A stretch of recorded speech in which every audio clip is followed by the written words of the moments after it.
আপনি কি নিয়মিত গ্যাস্ট্রিক, বুক জ্বালা বা অ্যাসিডিটির সমস্যায় ভুগছেন? খাওয়ার পরে বুক জ্বালা, ঢেকুর বা পেটে জ্বালাপোড়া অনুভব করেন?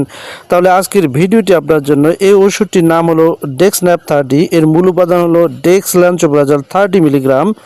এটি উৎপাদন করেছে নাপকো ফার্মাসিউটিক্যাল লিমিটেড এবং প্রতিটা ক্যাপসুলের দাম হচ্ছে মাত্র 10 টাকা করে।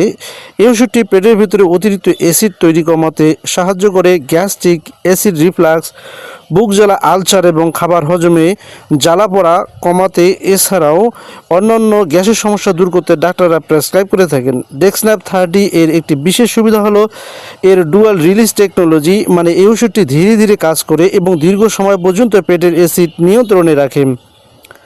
ডেক্সন্যাপ 30 ক্যাপসুলটি খাওয়ার নিয়ম: সাধারণত প্রাপ্তবয়স্কদের জন্য দিনে একবার এই ট্যাবলেটটি অর্থাৎ 30 মিলিগ্রাম দিনে একবার খেতে হয়। তবে ডোজ অবশ্যই ডক্টররা নির্ধারণ করবেন। রোগীর বয়স এবং ওজন অনুযায়ী ডক্টররা ডোজ পরিবর্তন করতে পারেন। ক্যাপসুলটি ভেঙে বা চিবিয়ে নয়, বরঞ্চ পুরোটা একসাথে পানি দিয়ে গিলে খেতে হবে। তবে কতদিন খাবেন এবং আপনার জন্য ডোজ ঠিক কত মিলিগ্রাম হবে সেটা অবশ্যই চিকিৎসক নির্ধারণ করবেন। গর্ভাবস্থায় ডেক্সন্যাপ 30 এর ব্যবহার করার আগে অবশ্যই ডাক্তারের সাথে পরামর্শ করে নিতে হবে। বিশেষ করে গর্ভাবস্থার প্রথম 3 মাসে নিজের ইচ্ছায় এই ওষুধ খাওয়ার আগে অবশ্যই চিকিৎসকের সাথে পরামর্শ করে নিতে হবে। স্তন্যদানকারী মায়েরা খাওয়ার আগে অবশ্যই ডাক্তারের সাথে পরামর্শ করে নেবেন। সম্ভাব্য কিছু পার্শ্ব প্রতিক্রিয়া: কিছু মানুষের ক্ষেত্রে মাথা ব্যথা, বমি বমি ভাব, ডায়রিয়া বা কোষ্ঠকাঠিন্য দেখা দিতে পারে।